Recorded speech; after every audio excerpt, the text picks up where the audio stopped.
Pork tinuguan recipe. Masarap itong i-partner, maging sa kanin o puto man yan. Umpisahan na natin magluto.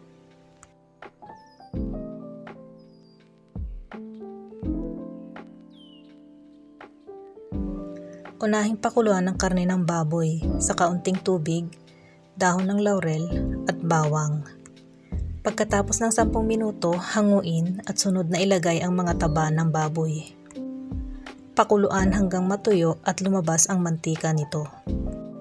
Mula sa mantika ng baboy, dito na maggisa ng bawang at sibuyas. Bago natin ibalik ang mga hinango nating karne ng baboy, tsaka natin pagsamasamahin igisa. Igisang mabuti bago maglagay ng tubig.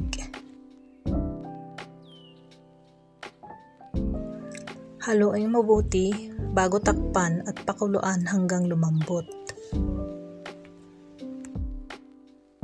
Sunod na nating ilagay ang mga pampalasa, pepper powder, asin, at magic sarap. Haluin mabuti para manuot ang mga pampalasa. Sunod nang ilagay ang dugo ng baboy na nahaluan ng suka. Haluin mabuti para hindi magbuo-buo.